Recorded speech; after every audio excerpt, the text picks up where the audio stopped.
Hello. Turn down the lights and get comfy. 6 true, spooky stories are about to begin. If you like calm, creepy nights, please subscribe and tap the bell so you never miss one. Stay to the end, the last part stays with you. Story number 1. There was a renovated factory on the edge of a harbor city where the air always tasted faintly of metal. It had once spun cotton thread, then sat hollow for decades, then bloomed into apartments with tall windows and exposed brick that people called character when they first moved in. The old freight elevator had been polished to a mirror sheen and fitted with tasteful lighting. In the nights, the building made the low, patient noises of a thing thinking to itself. On a rainy afternoon in late autumn, a quiet archivist named Mara moved into the 4th floor. She sorted her books by subject and spine color, placed the kettle in the exact center of the stovetop, and kept her shoes lined by the door in pairs. The life she carried into the building was simple and careful, and the building seemed to accept it, like a cat that allows a new person to sit, but not yet to touch. The first odd thing happened on the 3rd night when the rain stopped. Around 3 in the morning, the soft sigh of the elevator reached her through sleep. Not the clatter of machinery from decades ago, but a modern hush and a gentle chime, as if someone had arrived just outside her door. She lay still, out in the hallway. A seam of light reached across the floor under her door and vanished. The chime did not repeat. After a minute, the elevator descended again, a mechanical breath drawn in and released. In the morning, she asked the property manager about night deliveries. He was a thin man, with shoes that never seemed to scuff. Packages? Sometimes, he said, and his eyes slid toward the wall where a framed black and white photo of the old mill hung. Do you hear them often? Just once, she said. It felt silly to mention it. The next midnight, her intercom crackled. Nothing sharp, just a soft static like a faraway surf. Then a voice, professional and unhurried. Night inspection. The light above the button glowed. She didn't press anything. The static dimmed and the hall outside remained empty and somehow attentive. The kettle clicked off behind her, forgotten. She waited. After a minute, the light went dark. No one knocked. When she opened her door the following morning, a small folded paper sat at the base of the frame. Not a note, exactly.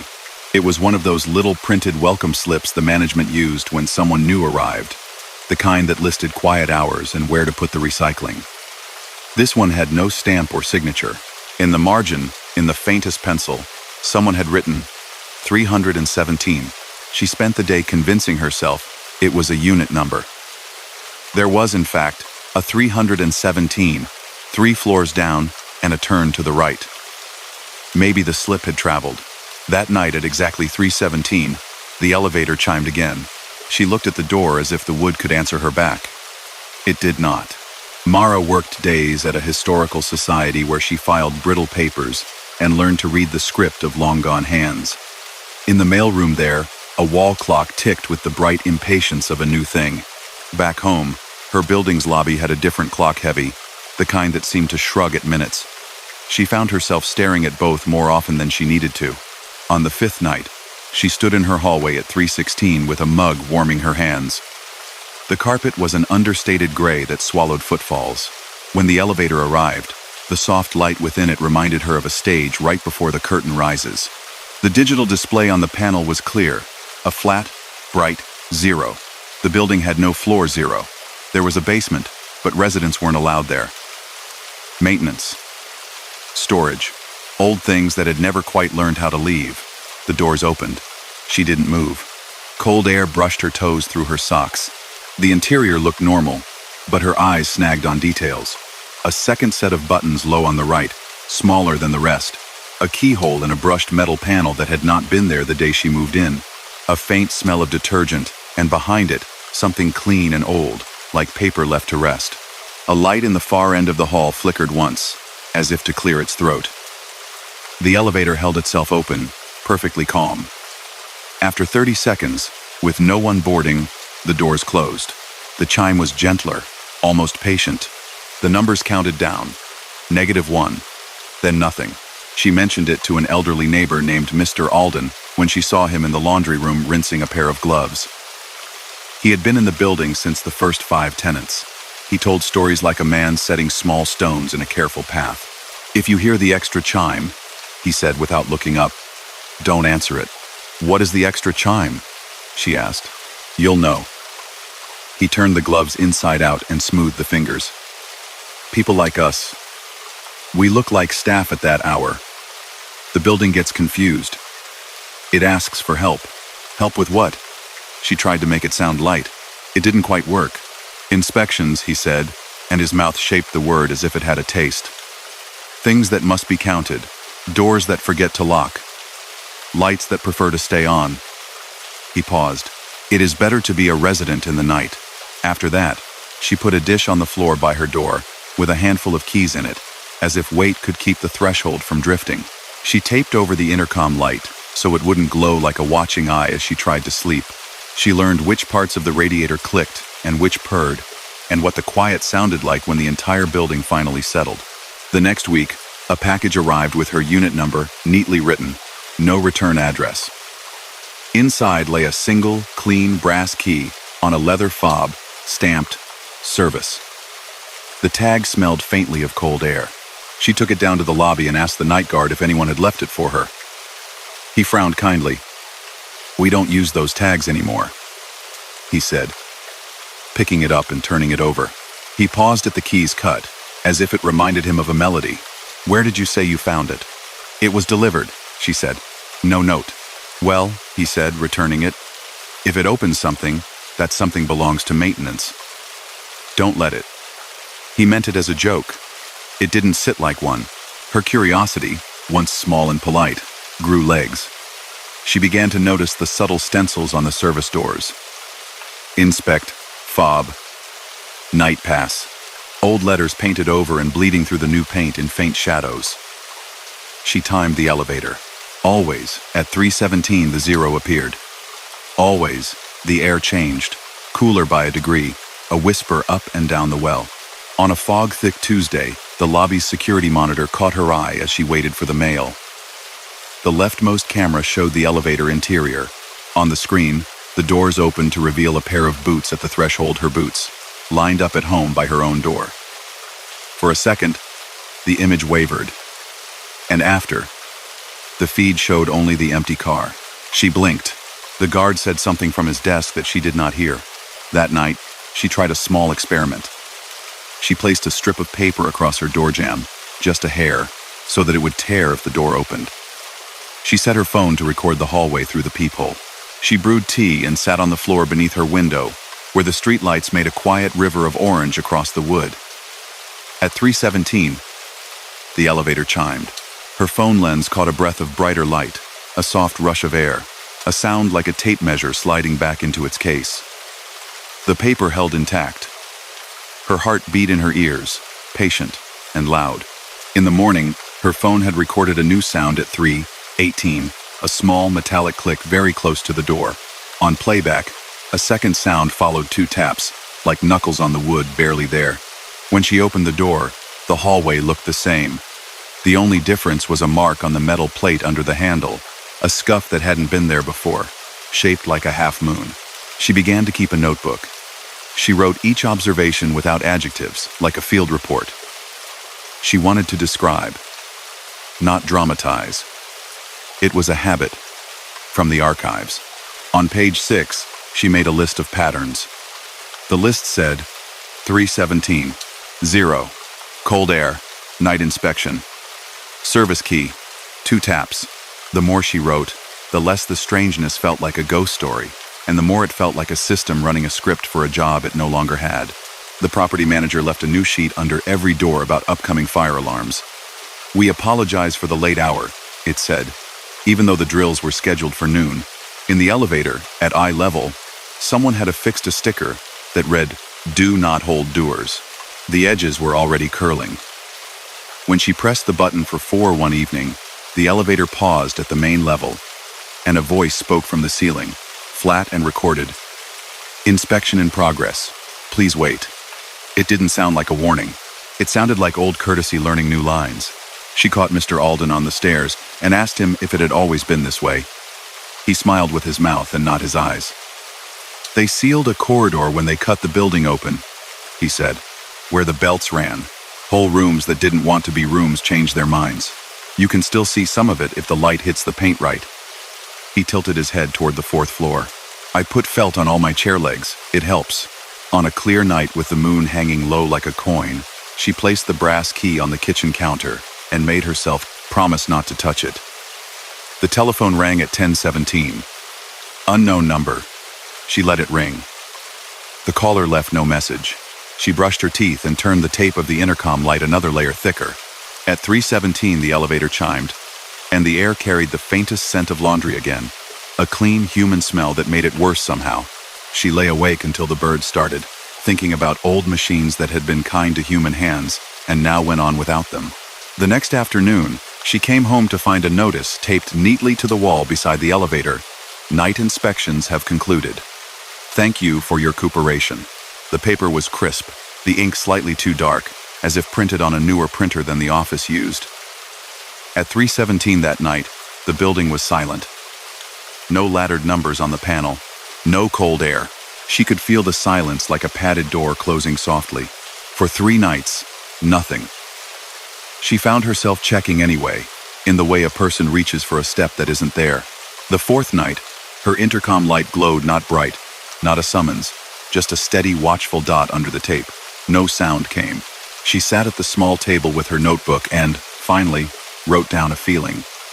It is waiting for me to choose. Another week, and then the building hosted a resident meet and greet in the lobby with lemonade and glass dispensers and cookies on platters. At some point in the evening, the property manager handed her an envelope. Inside was her deposit return unasked for, early. In case you decide, he said, almost apologetic. Some people, you can see them becoming permanent. Others, you can see the building press its hand on their backs, gently. I haven't said I'm leaving, she said, and half smiled to make it sound polite. No, he said, you haven't. She took long walks after that along the harbor, where things clanged politely in the wind, and gulls wrote blunt sentences in the air. In shop windows, she watched her reflection and tried to decide if she looked like someone who belonged to a place. She thought about the brass key on her kitchen counter and how certain objects feel like decisions in physical form.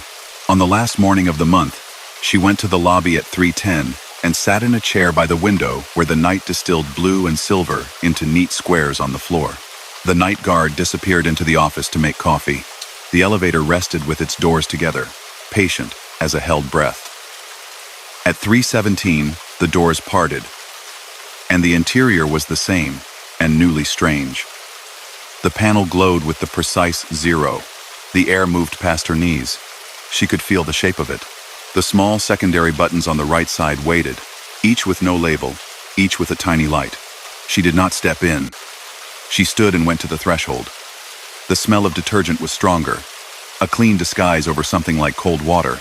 Somewhere deep, a relay clicked, and the ceiling lights in the car dimmed for a second in the way lights do when a building changes its mind.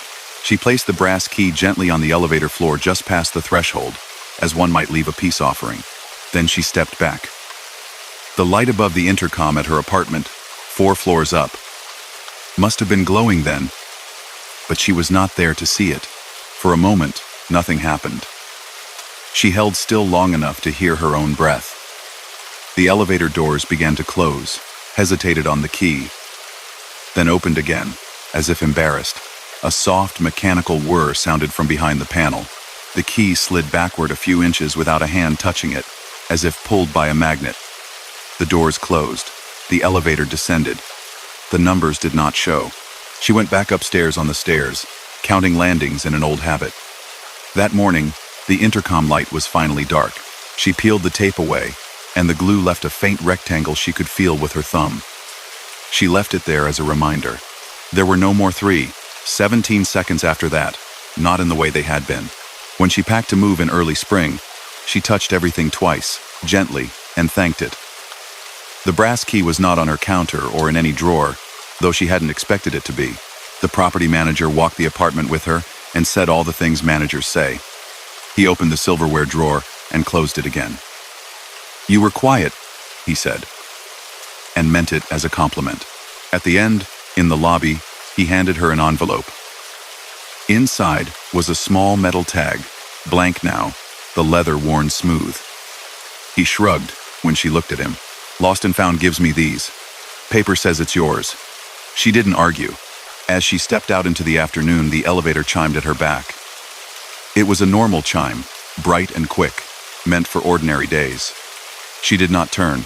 On the security monitor, if anyone looked, they would have seen the doors open to an empty car, and the panel showing a very ordinary number. They might also have noticed how the camera lost focus for a second, the way old devices do when they want to soften what they reveal. People still live in that building. They hear common noises at common hours and complain, like neighbors do, about bikes in the hall and laundry left in machines. Now and then a newcomer will ask about the lack of a 13th floor, and someone will joke that it has a 0 instead. Once, in late winter, a resident wrote on the community forum, "Does anyone else get phone calls at 10:17 with no one there?" No one answered in the thread. But the next day, a notice went up in the elevator reminding people of quiet hours and to please refrain from holding the doors open. Years later, walking past, Mara glanced up at the windows and counted floors by habit. She told herself she had made the right choice by listening at the threshold, but not stepping through. There is value in leaving certain jobs to the ones who chose them, even if a building remembers your face and calls you by it when the lights are thin. If you stand in a place at the wrong hour, some places will assume you're theirs. If you listen closely, you can hear them ask. Story number 2. The station sat at the end of a service road behind a water tower that had lost its paint twice and been given the wrong shade both times. Inside, there was the smell of warm electronics and dust that no one could quite reach under the racks. A glass window looked into the small on-air studio where a red light that said "Live" glowed with a modest seriousness. Past the window, down a short hallway with posters from concerts that had happened before most of the interns were born, there was a room with a long desk and a board of sliders and a telephone with 6 lines. That was where the overnight traffic reports came from, for anyone awake and moving while most of the town slept. Cal worked those hours 3 nights a week, a quiet person with a habit of swiveling the chair a quarter turn when thinking. He read construction updates, checked weather radar, and watched a handful of highway cameras that refreshed every few seconds in grainy gray. His voice was calm and a little low, a tone that wouldn't startle anyone over a wheel. It was a peaceful job, in a small way making sure that the people who needed to get through did so with awareness and a companionable sound in their car. On his second month, something slight began to shift. The automation computer posted a new block of announcements into the overnight playlist. Nothing alarming, just friendly reminders about turn signals and not camping in the left lane. They were labeled Courtsy QS, like someone's initials had been clipped from the file. He let them run. They sounded old, the way old tapes sound when they've been digitized, with a softness at the edges as if they were played in a room with carpet. A clear voice without gender named intersections that weren't in his county anymore and told listeners to keep lights soft at the merge. He left a note for engineering. They replied that the files didn't exist in the database. He was told to refresh his list. He did.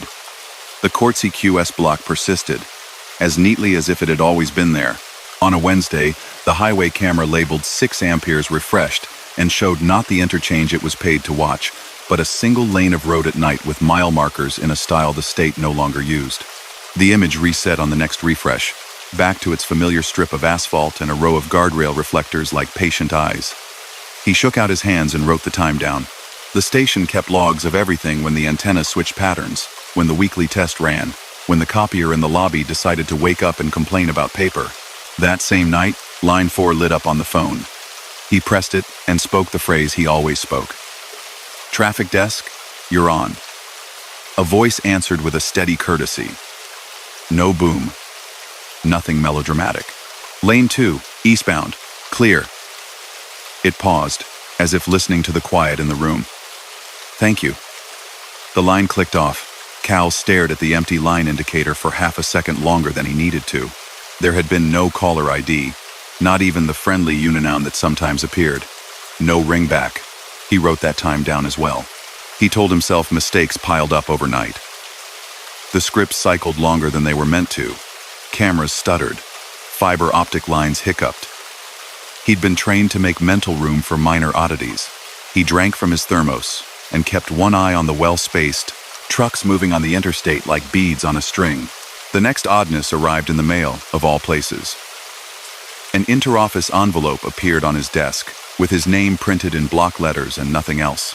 Inside was a small, square tape, the kind that had once been pushed into a jingle machine. The station had one of those machines still, sitting on a shelf, unplugged, since the day the trade-in fell through. The tape had a label applied with a label maker, the simple black on white kind that made little teeth marks at the cut. It said Night Format 23. No one on staff had a label maker like that. He asked around before his shift. The daytime manager shrugged and said the envelope was already there when she unlocked.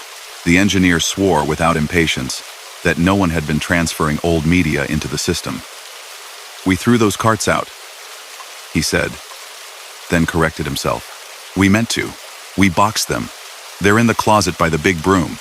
Cal held the tape for a long time, and then, because curiosity has a weight to it, and sometimes the simplest way to set it down is to finish the thought, he plugged in the old machine, slid the tape into place, and pressed play into silence with the channel muted and the monitor headset around his neck.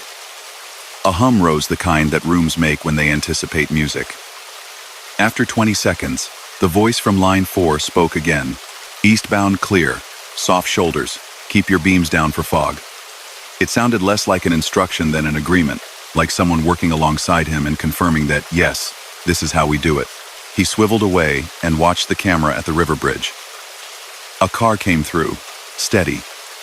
It signaled before the lane change, tiny and neat, as if modeling best behavior. He unmuted his mic and gave an update on a lane closure 2 counties over. He did not mention the tape on the jingle machine with its polite phantom voice. But when the station went to a song, he pressed one of the old buttons again. The voice filled his headphones, different words, same calm. "Please leave room for merging traffic. Good night." The phrasing was dated in a way that didn't draw attention to itself. No slang, no on-brand catchphrase. It sounded like someone at a toll plaza in a year before he was born, being kind without being anything else. He put the tape back in the envelope and stuck it in a drawer he didn't use often. Around 2:30, line 4 lit again. He picked up. "Traffic desk. Copy line open," the voice said. He waited for the usual caller to identify themselves. It did not. "Fog advisory removed. The hill is clear. Proceed in courtesy." Click. He walked down to the break room and made coffee from a machine that had developed a gentle leak. The fluorescent light hummed. In the hallway, the framed posters for summer festivals had the washed colors of old paper. The station was a place built out of layers, old wiring beside new, analog and digital shaking hands, with a care that felt human even when it was just connectors pressed into place. The days between his shifts were ordinary. He was a person in a small apartment with clean dishes on a rack beside a small sink. He ran in the park when it wasn't raining. He answered texts late. He didn't tell friends much about the voice because he didn't want to make it into a story when it might be a glitch cleared by an update he didn't understand. On his next overnight, the automation schedule added an hour at the end no one had authorized. It displayed as 24:0. He had not seen a clock do that outside of movies about submarines. He called engineering at home. The engineer answered with a sleepy patience and said, "That's not a thing." Then, "Awake now," said it again, in a tone that meant he was rebooting something from his couch. The hour vanished. The list reflowed. Courtesy QS sat in their precise places, like a polite guest who showed up on time and brought their own chair. It wasn't frightening. That was part of what made it unsettling. Instead of the big fear, there was a quiet repetition that made him feel watched over in a way he didn't know whether to accept. The highway cams began to show small, precise changes at odd moments. A cone laid out a length that didn't match regulations, a signboard bearing messages that used a word the state no longer used. Merge Kindly, printed in clean amber pixels. He thought about pranksters, then realized how much work it would be to hack a sign, load it with that instead of the usual short words about delays, and put it back in an environment where cameras he could see would capture it.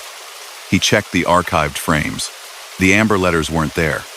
In real time, then gone. A glimpse.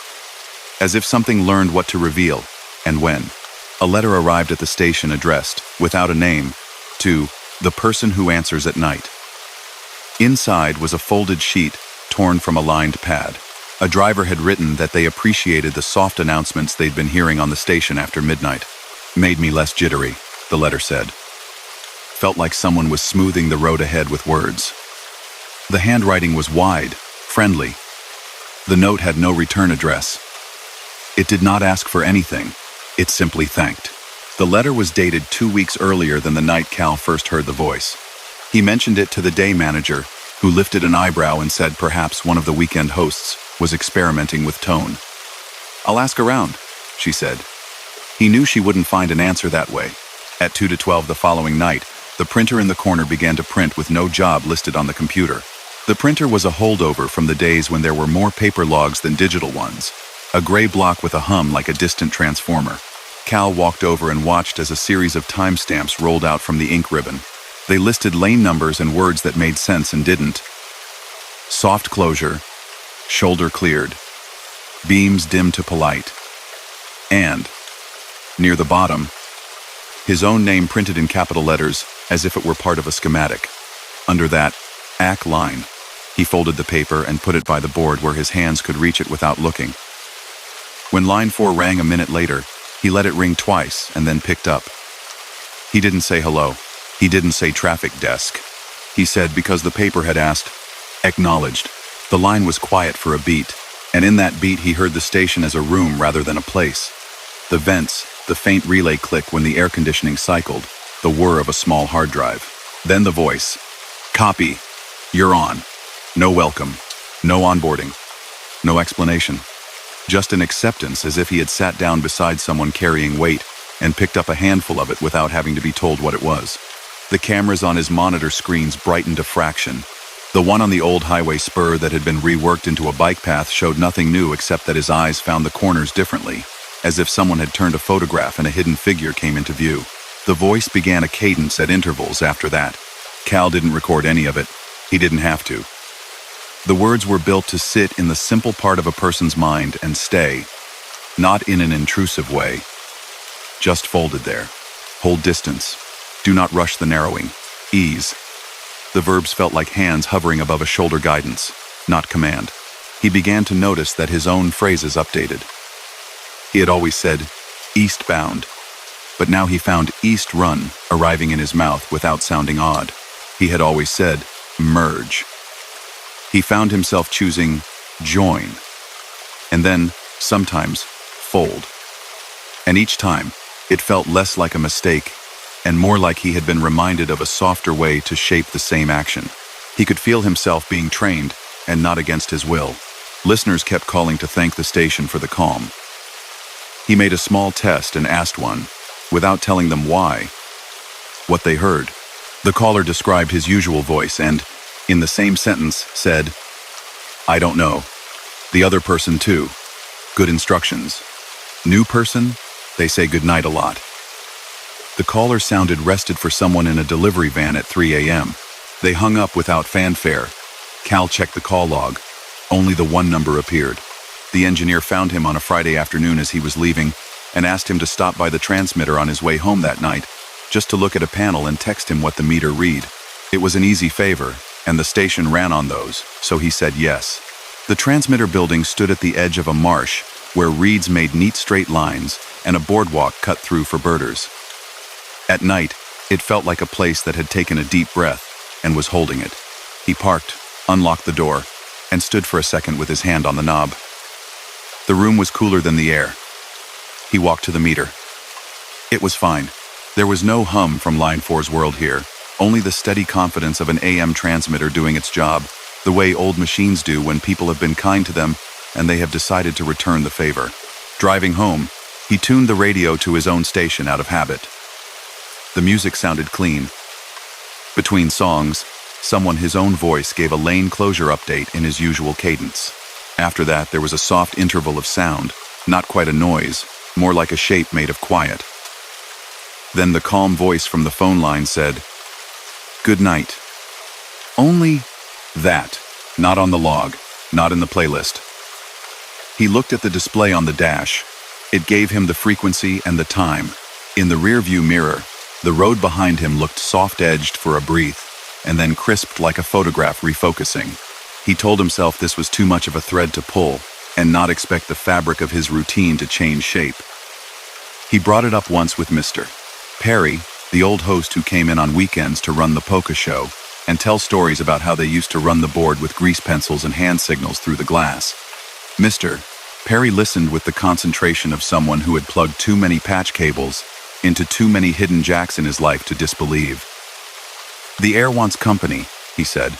"Some hours, more than others." Cal nodded as if that was a metaphor. He was not sure it was.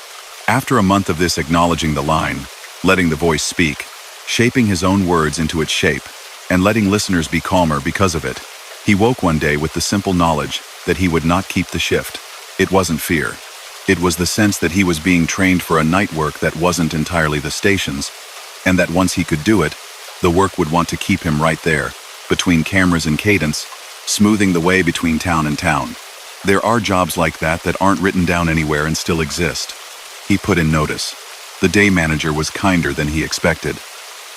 "No one keeps overnights forever," she said, with the feeling of someone who had said it before and meant it each time. "It's a service with a half-life. Anyone you want me to bring in for you to train?" He gave a name. A responsible person, patient, with a voice that wouldn't fight the hour. On his last week, the printer didn't start on its own. The old cart machine stayed quiet. The quartzy block in the schedule grayed itself out and sat there like a file under protective glass. Line 4 did not light. Cal told himself he had imagined the whole thing, made meaning out of artifacts, which is something people do to comfort themselves in thin places. The night before he handed in his key card, he came in early and sat with the board swollen with daylight from the windows before the sun finished setting. He taped a note under the desk at knee level, where the next person would rest their thigh without noticing. The note was short.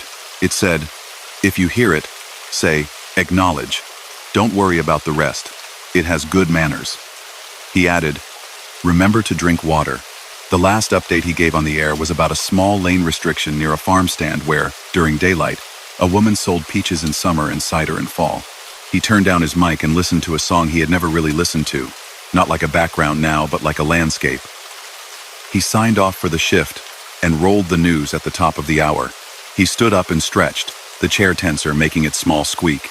As he left, the station felt less like a building and more like a person leaning against a wall, hands in pockets, content with the quiet.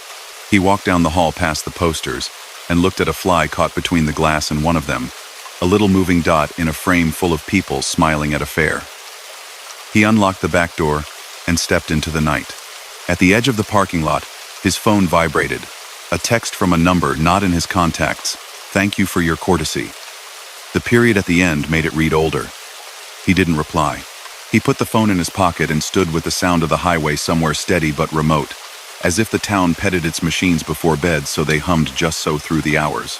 On the drive home, he tuned away from his frequency and clicked past stations that were mostly hiss, then happened on a sliver of sound between, where space is often dead.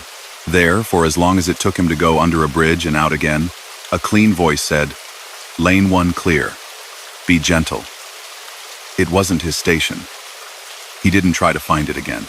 Months later, if he woke at 2 to 12 without knowing why, he would be aware of the shape of a word in the room, the way a familiar space holds light even after you turn it off.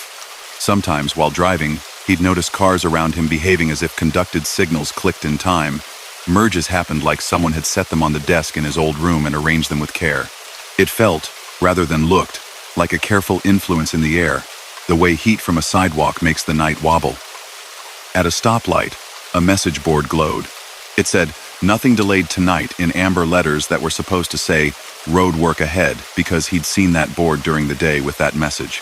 He took a breath and waited until the light changed, and when he drove past, without looking directly, the board went back to its assigned words.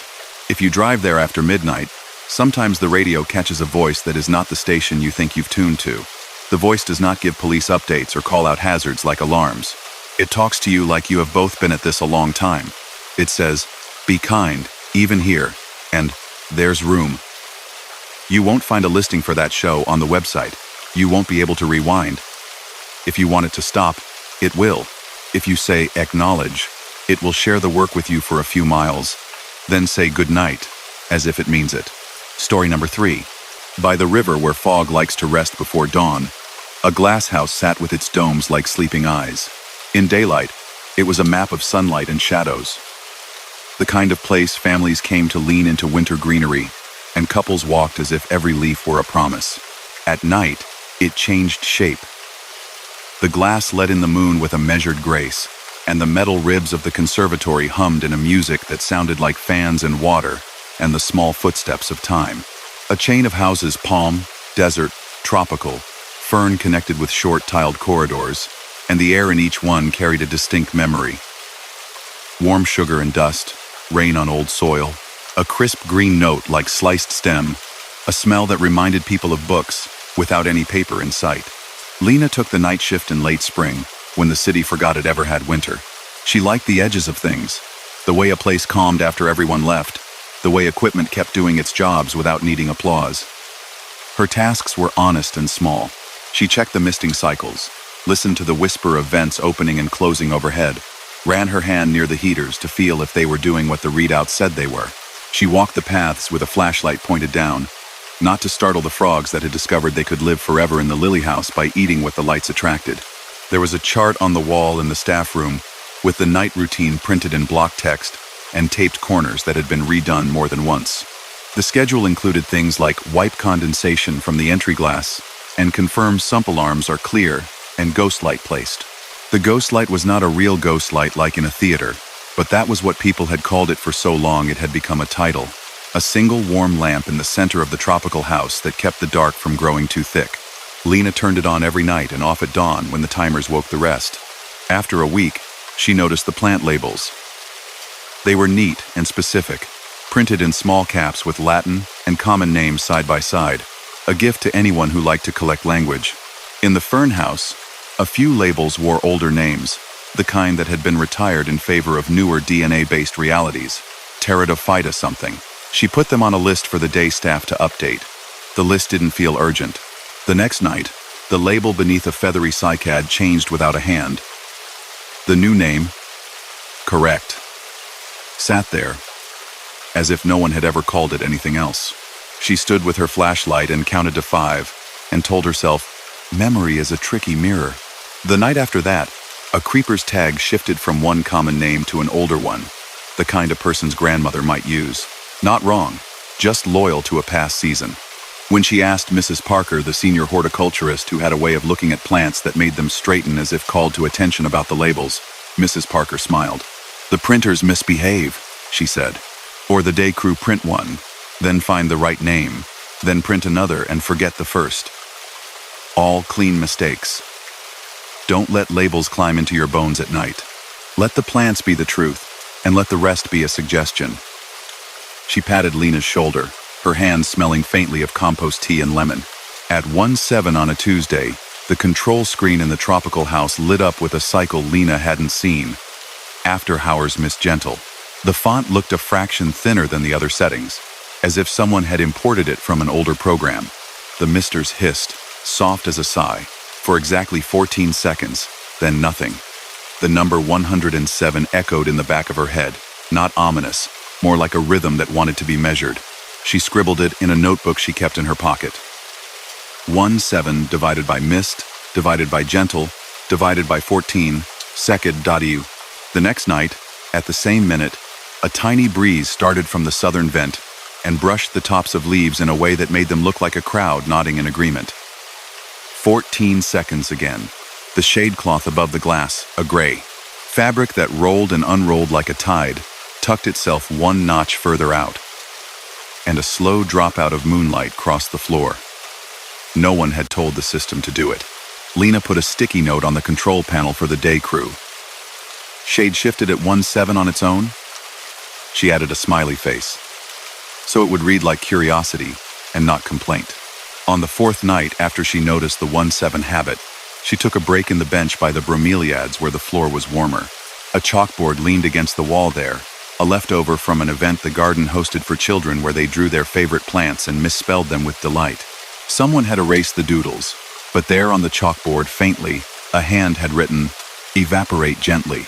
Lena rubbed it off with her sleeve and gave herself a nod, a small ceremony of rationality. Chalk, ghosts chalk, she wrote in her notebook, and put a checkmark beside it. 5 steps later she looked back, and the chalkboard once again held the phrase, slightly different, gently evaporate. The handwriting was not hers. She did not erase it again. She walked on and listened to the quietly familiar song of water moving where it ought to. There was a door no one used much behind the cycads. It had been painted the same green as the walls, so it would recede a little from the eye. The sign next to it read propagation and was always locked, because people love a cutting, and not all love is kind. When Lena first held her badge up to the reader there, it beeped a refusal and showed a small red dot. Later, after 3 weeks of nights, the reader blinked a pale green without a beep, as if it didn't want to startle anything, and the door clicked. The smell that came out was the smell of new wet soil, like a fresh plan. She did not go in. A room can be open and not an invitation. She noted the blink color change in her book. She told Mrs. Parker in the morning, and Mrs. Parker said carefully, "Some systems drift. Don't use that door alone at night. Not because of stories, because of alarms. They ring louder behind the green paint." In the lily house, the pond's surface showed her the domes backwards. Condensation wrote, with its finger on the panes above, thin lines that made curls as if practicing a hand. On one pane, when she stood at an exact angle and breathed out, the fog on the glass revealed a stain beneath the paint, a shadow of a phrase that had once been stenciled onto the glass in the conservatory's earlier life, and then scrubbed away. It read, "Do not crowd bloom." The O in do had a chip in it like a missing tooth. When her breath cleared, the letters disappeared. She held herself very still for a moment, then let the word drift out of her head like steam out a vent. The walkie-talkie clipped to her belt was company in a box. It popped with static when someone in a remote building clicked into the net.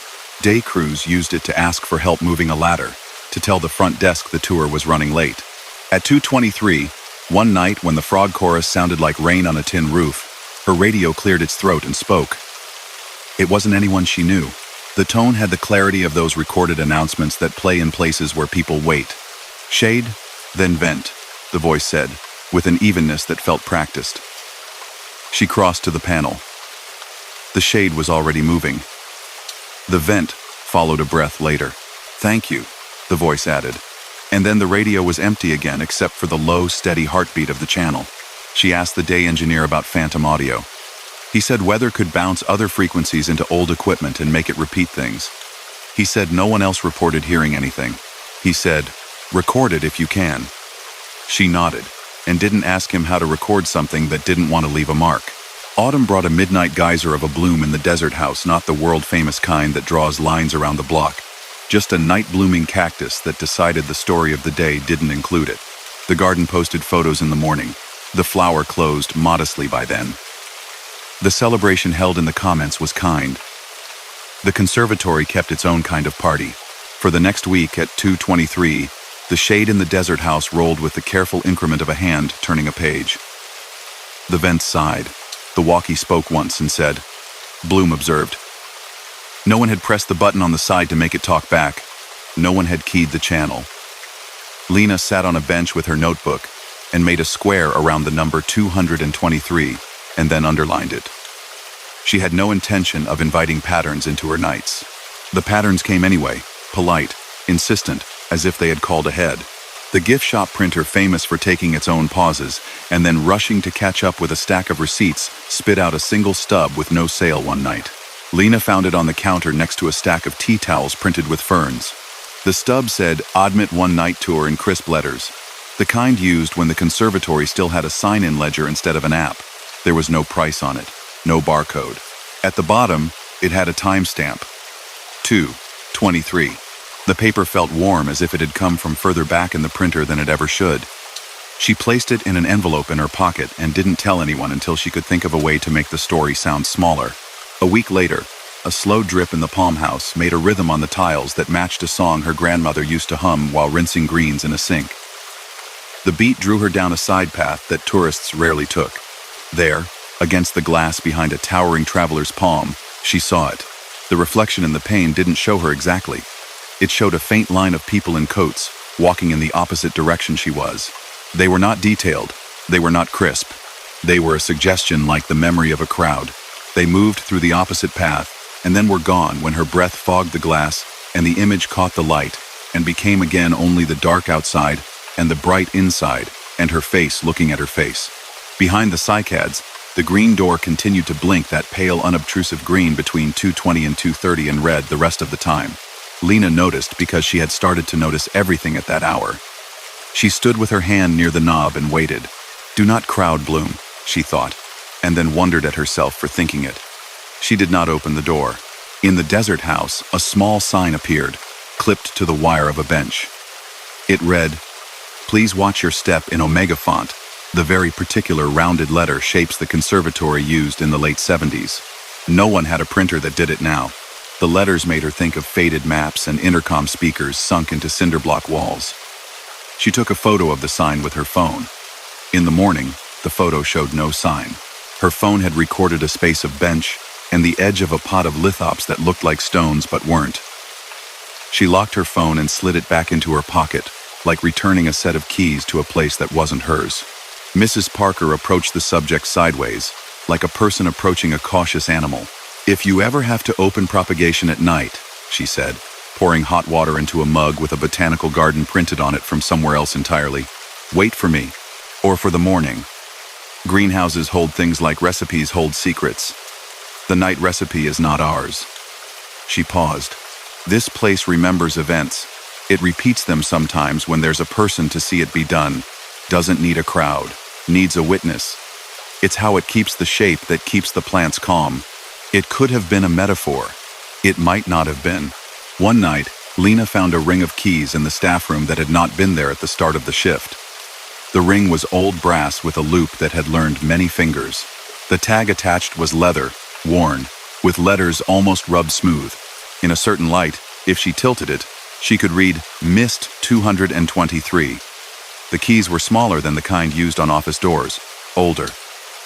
She set them on the shelf and felt the gentle pull that curiosity makes. She traced their shape with one finger. She did not put them in her pocket. A slow decision made itself in her. One night she would open propagation, but not as an answer, as a test. Not to demand, just to see if not opening it would leave something unfinished that would otherwise keep pressing at the edges of her nights. She chose a clear night, the kind where the river sounded level and the wind held back. At 2:21, the badge reader blinked green with its polite invitation. She turned her keycard and put it in her pocket like a good luck piece. She lifted the latch. The hall beyond the door was cool. The air smelled like new paper that hasn't been written on yet. Propagation was not a single room. It was a hallway with windows into small rooms where trays of cuttings sat in neat grids, each labeled in pencil on a strip of tape. The handwriting was many hands layered over years. A ledger sat open on a table, its spine cracked in a way that looked like both a warning and a welcome. The last entry was dated decades before. It said night bloom count confirmed, and the number 12, written with a loop in the 2 that people don't teach now. Underneath, a second line in a different hand said venting corrected, and a small check mark. She stood very still and listened, not for voices, which are noisy, but for instruction, which is quieter. The vents somewhere above and back shifted. The lights in the small rooms did not come on. No plant needs day at 2:23. The radio on her belt waited with the attention of a dog who has learned the difference between fetch and stay. Her pen felt heavy as if it knew she was about to put a word somewhere it might matter to something more than paper. The walkie cleared of its static and said, "Count, please." 2 words even, built to fit inside a routine. In the tropical house beyond the green door, something shifted in rhythm misters. A frog, a leaf that released a bead of water from its tip and let it fall to earth in a way that felt like a tick on a meter. She walked back through the door and along the path and found, as if she had always known where to look, a bloom she had not seen yesterday. It wasn't the dramatic kind meant to shout. It was restrained pale, opening with care from a thick leaf, releasing a scent like clean linen and rain. It faced the chalkboard. The chalkboard had one new word: observe. She counted blooms. She counted open petals. She counted smaller things, the small watt of a moth's body against the glass, the number of drips off the lip of a bromeliad, the slight adjustment the shade cloth made, and the places it rippled. She knew, even as she counted, that she could be wrong in a way that wasn't wrong at all. that numbers become affection when they are noticed with attention. The radio spoke again. Thank you. The vents quieted into a different steady. The heat lost a degree it had borrowed. She returned to the ledger and wrote the date. She wrote night count taken, and then stopped herself from adding the number. She wrote observed instead. She closed the book and held it for a second against the table to let it know she wasn't putting it down in neglect. What changed after that wasn't dramatic. That's the comfort of some uncanny things. They ask for an acknowledgement and then find their own level. The label drift settled into a compromise between old and new names. The printer gave her no more ticket stubs, or perhaps it did, and she did not find them. The shade cloth still paced out its once nightly inch at 2:23, but gently, without insisting on itself. The green door blinked red when she tried it at random hours, and green when she did not expect it, as if reminding her that entrances are not only about keys. On her last week of nights, Lena left a note for whoever took the shift after her, taped at knee level under the edge of the bench by the bromeliads, where a person might rest their leg without thinking. It said, if you hear a voice, you can simply say, noted. If a door opens, you can stand in it and breathe and decide. If a flower asks to be counted, look at it long enough that the number becomes a virtue. Hydrate. Keep the frog lights dim. She told Mrs. Parker she was moving to a day roll. You'll miss the night recipe, Mrs. Parker said, not unkindly. It will miss you. That doesn't mean you shouldn't go drink daylight for a while. Months later, on a late visit with a friend to show off the fern house where the air seemed older than anything outside, Lena walked past the chalkboard, and it held no words. The green door sat with its paint scuffed at the edge where elbows had brushed it over years. A group gathered politely around a plant that flowered in the morning like a quiet person deciding to speak.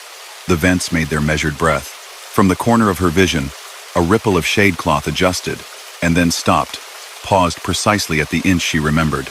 The radio on the staff member's belt near her made a sound that wasn't quite a voice, more like a room clearing its throat. The staffer looked up briefly and smiled to no one in particular in that way people do when a familiar routine goes right all on its own. The river outside kept its pace. The glass domes held their reflections. If someone walks there at 2:23 any night of the year and holds still by the chalkboard, sometimes the words will show and sometimes they won't. Sometimes there will be only the faint sound of water rising into lines and falling from leaves to earth, and the sense that a place can keep itself steady if it is allowed to rehearse its care.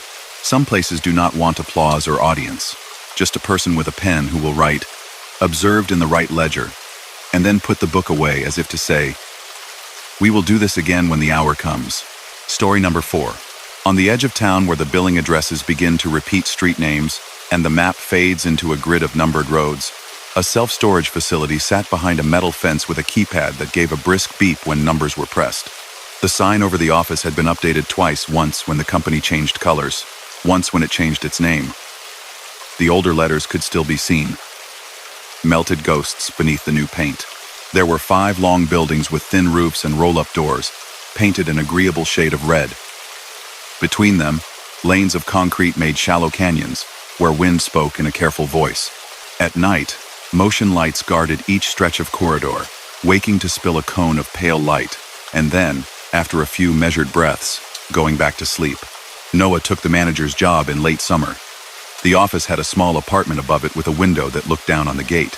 When teenagers tried codes at midnight, the keypad made a nervous sound, and the office light flicked on as if it were an eye. Noah liked the order of it all, the logbooks, the routine walkthroughs, the way the locks clicked when overlocks went on delinquents, the polite shrugs of customers bringing boxes and an extra set of hands. The facility had a tone, like an old library with louder doors. There were rules: no overnight stays, no open flames, no living creatures stored, no storing the feeling that a thing might be needed again someday but won't be. That last one was not written down. On the first week, an envelope arrived through the slot labeled with block letters. Night Orientation. It contained a laminated card with a schedule on it that Noah had not been given on paper before. It said 23 lock gate for walk, 23:30 lane lights test. 4-4. Quiet check. The font was the gentle kind offices, used in the late 1990s. Noah took it upstairs and pinned it to the corkboard above the small kitchen sink, with a pushpin that had been worn smooth. The walk at 11 became habit. Noah would take a flashlight and move down aisle A, where the units went from A1 to A30, then cut across to B and C, running fingertips lightly along the cold curve of a lock, as if to reassure the latches that their work was noticed. The units held 1,000 unremarkable histories: folding tables, winter coats in summer, summer chairs in winter, a mattress in doubt. 3 times a week, someone arrived at dusk with a trunk full of boxes and a face that said they were making a clean decision. They would smile and say, "Just a month," and Noah would smile and hand them a unit number and a lock and a slip with gate hours. Some came back early, some did not. The first oddness arrived folded under the office door when Noah returned from the second week's evening walk.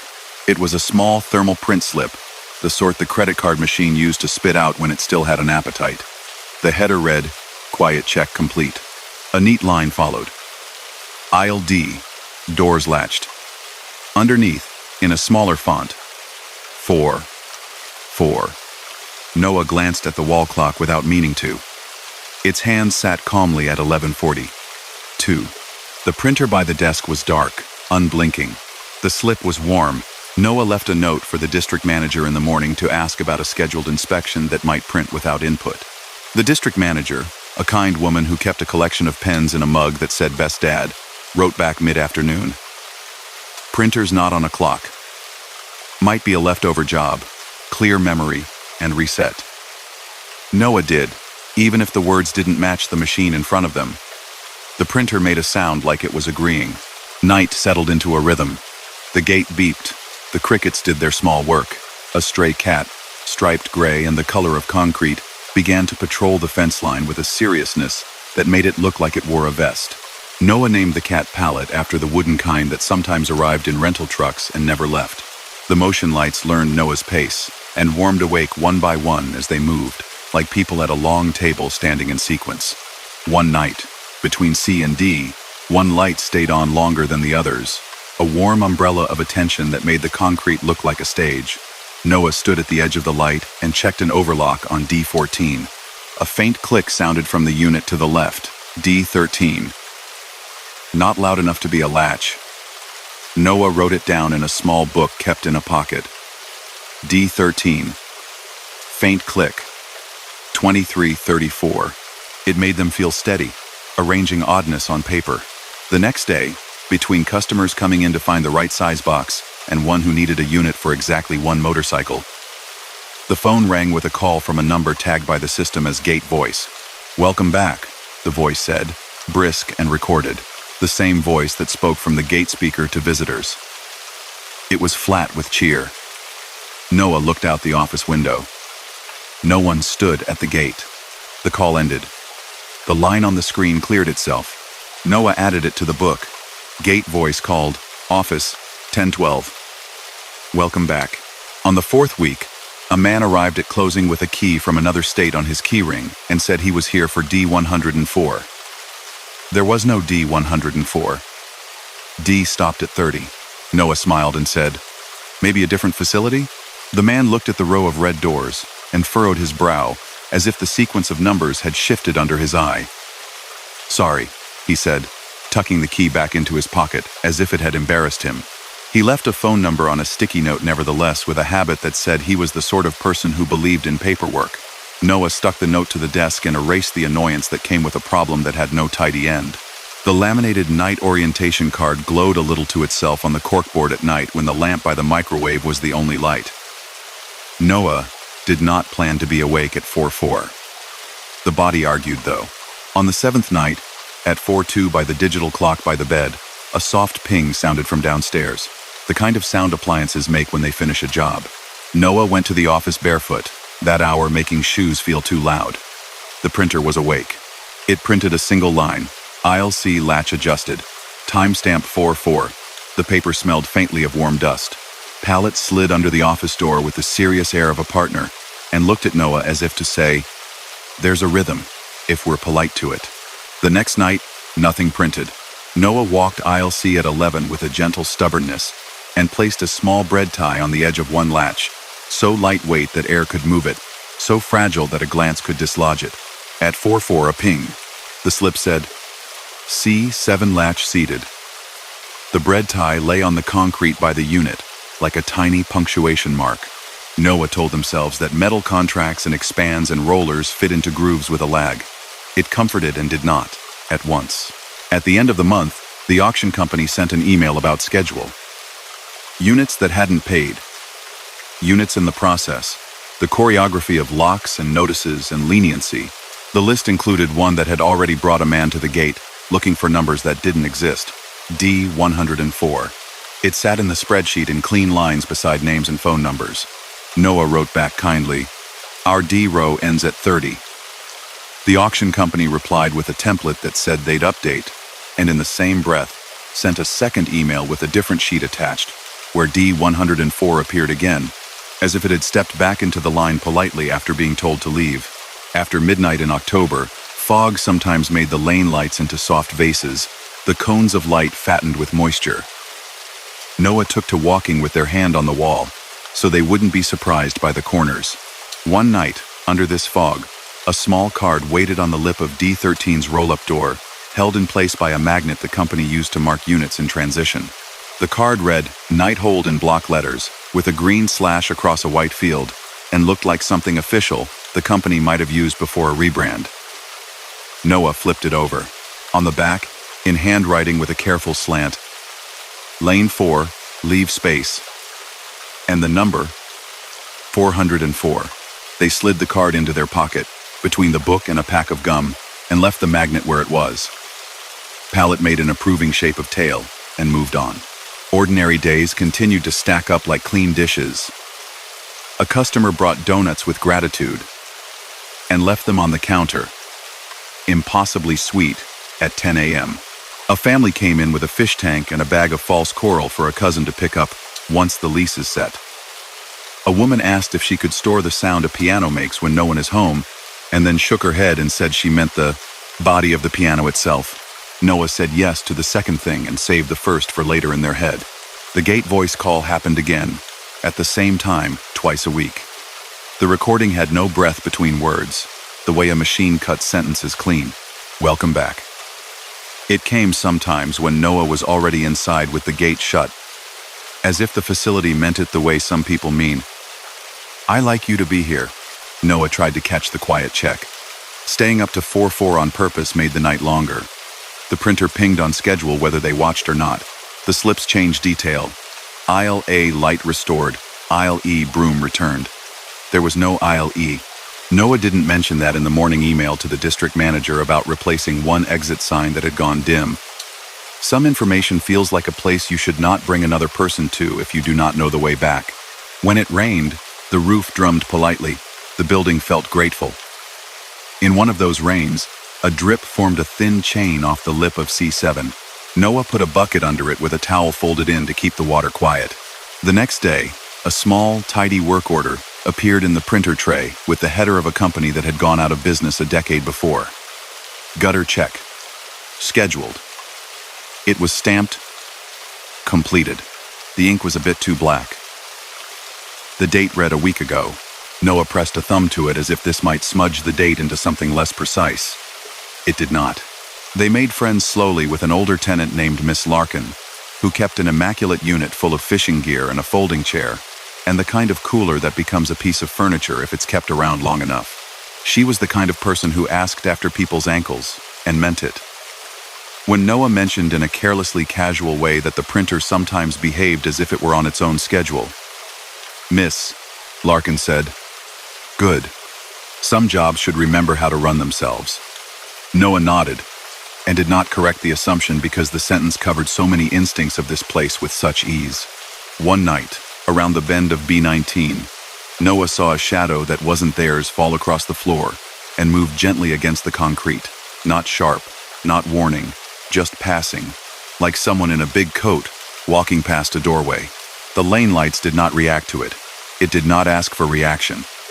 Noah put the heel of their hand against the cool metal of B20 to steady themselves, and then took the next step. The shadow did not repeat. Pallet reappeared with a spider in careful control, and placed it on the far side of the lane with a neatness that felt like it was following a rule.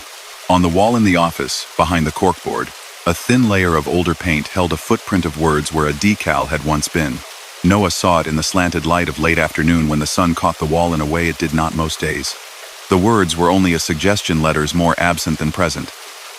The phrase formed enough to say, "Please do not occupy units." It sounded reasonable. It sounded like the building clearing its throat. In November, the district manager sent a memo about latches. Make sure tenants set the slide in the second notch before putting their lock on. We had a security audit. Noah smiled at the phrase second notch and thought of their 4-4 slips. They took a morning and walked with a tool belt and patience and adjusted doors with people, showing the second notch like a trick everyone already knew. That night, the printer did not ping. Noah lay awake and listened for it anyway. At 4:05, there was the click of the fridge in the office adjusting itself, the rasp of pallets jump on the windowsill, the sound of nothing asking anything of them for once. It returned the next night. The slip read, "Neat as ever. Aisle D. Courtesy open completed." Noah walked into D with a flashlight politely aimed at the ground and found 2 doors tipped an inch, not open, not latched, like a person holding a book with a finger in it. This was not protocol. It was not where a manager should be. Noah stood at the mouth of the lane and said aloud, not loud, just enough to say it to the air, "Closed for the night." The doors slid into place. The sound they made was not spooky. It was mechanical. The metal said thank you by being still. After that, the slips changed tone. They began to use the word courtesy, courtesy check, courtesy hold, courtesy aisle. There is a limit to how long a person can be treated with courtesy before the courtesy begins to feel like a hand guiding their elbow. Noah started sleeping with one ear turned toward downstairs. A small, neat envelope appeared under the door in December with a leather key fob that had clearly seen years. The letters on it were worn, but if held to the lamp at an angle, Noah could see Night Key. The key itself was older than any lock in the facility. Noah hooked it on a nail behind the desk and did not try it on anything. That restraint felt like a brave act in a place where doors like to flirt. On the first cold snap when the air decided to bite, the gate voice called at 10:12 and said, "Welcome back," and then did not hang up. A breath of static made the call sound like a person pressing their mouth to fabric. A second voice, different, spoke with a careful lift and said of someone accustomed to reading train schedules. "Lane 4 clear," it said. "Hold through 4. Noah thought of the laminated card. It did not say hold through 4. It did not need to. Some instructions live without living on paper. At 4:04 that night, the printer printed a receipt that was not a receipt. It looked like a ticket. Admit 1 night walk. No price, no barcode. Noah placed it into a drawer with the small slips and shut the drawer and put a hand on it as if to tell it that the office could be a place where paper slept quietly. The December rain came sideways. The unit stayed dry. A humming came up through the concrete like the building remembering it was a hollow thing and proud of it. Noah stood in the office door and watched lanes become bright with wet and then shy again when the clouds moved. Pallets shook one paw at a time, offended by weather. At 4:04, nothing printed. Noah went back upstairs and slept like a door someone had leaned on without pushing. On a Sunday, Mrs. Hernandez, who stored her craft fair tables and a bin of fabric printed with lemons in B5, came in with a cup of soup and said the lights in D had been soft the night before. "Like a restaurant," she said, "when they want you to stop reading the menu and choose." Noah nodded and, out of habit, checked the logs. The camera footage for D had a 3-minute segment where the image softened the way old television sometimes does in a storm. When it sharpened again, the doors all stood obedient and plain. The green night hold card did not reappear until the 1st of January. The back, this time, held a different hand with letters that leaned forward, as if happy to be going somewhere. It said, "If you must, give it the words." Noah did not know what the it was. They suspected the it knew them. They waited until the night reached its deepest, then slipped out of the office and walked to D 13 inches their coat. The lane lights woke, one by one, bowing their light toward them. Noah stopped 3 paces away and said gently, "Closed for the night." The light over D 13 did not wink. The latch made its small, correct sound. On the day the district manager came by to talk about spring promotion signs, Noah mentioned the courtesy slips like a person mentioning a neighbor who waters the wrong garden sometimes. The district manager laughed and said an old system might be waking up at odd hours when the power flickered. Old buildings settle, she said. They dream. She meant it as a sentence about sagging boards and old paint. Noah let it be the sentence it wanted to be. A week later, a gust took one of the plastic flags in front of the office and snapped it enough that it needed to be replaced. Noah went looking in the back closet for a spare and found, behind a shelf of tape and zip ties, a stack of laminated cards like the one on the corkboard. This set had a different color stripe on top and read, "After hours transfer." The bullet points beneath were not the company's voice. They said things like, "Hold a path," "Announce the close," "Do not crowd." In the corner of each card, where a logo might go, a small circle contained the number 404. That night, just before 4-4, a soft scrape sounded from aisle A. Noah and palette went together. A flap of cardboard had worked itself loose from under A9 and lay in the lane like a small prompt. Nothing else moved. "Closed for the night," Noah said, feeling the warmth of the phrase in their mouth now, a habit that fit. The cardboard fluttered and folded itself under the door, as if a draft had decided to be helpful. There was nothing frightening. And yet, in the 4th month, Noah woke one morning with the understanding that they were being asked to stay in a role that would grow if they allowed it, a role that involved small, precise courtesies to doors and lights and ghosts of labels, a role that would have them counting latches and listening for cardboard forever if they said yes. There are jobs a place offers you because you are present when the place remembers it wants hands. It's a kindness. It can also be a net. They gave notice. The company was kind. A new manager would come in spring, it said. Would Noah train them a week? Yes. Noah would. They wrote a note and taped it knee-high under the desk where a person might rest a leg and feel the edge of paper without expecting it. The note said, "If something prints at 4-4, you can say, 'Closed for the night.' If the gate calls to say welcome back, you can say, 'Here.' If a door holds an inch, go to the edge of light, not into it. Return the broom to aisle E. It will know where that is. Give Pallet a chair in the office when it rains." On their last evening, the district manager and Noah stood by the fence and watched a man load a dresser into the back of a truck and tie it with a competence that made the knot look considerate. The sky went that particular purple that makes concrete look kind. Noah went up to the apartment early and packed a small suitcase and set it by the door.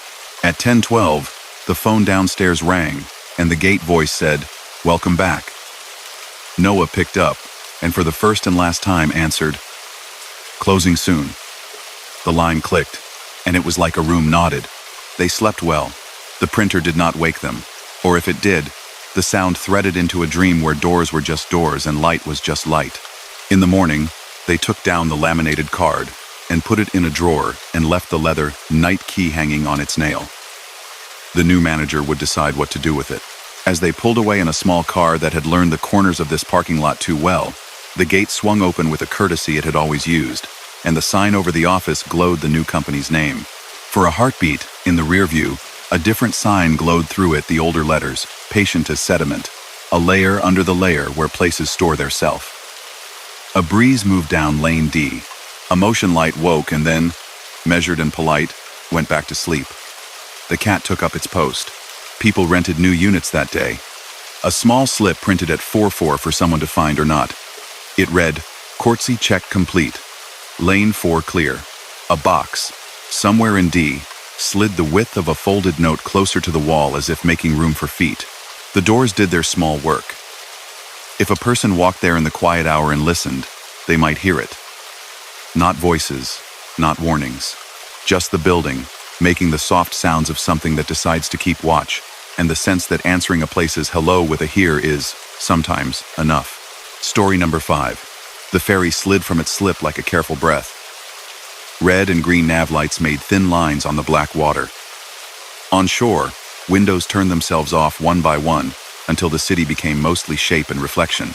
The last run of the night carried a light handful of passengers, a student with a canvas bag, 2 late-shift nurses speaking softly, a man with a bicycle who held his helmet as if it were a bird. Inside, the galley smelled like coffee gone patient.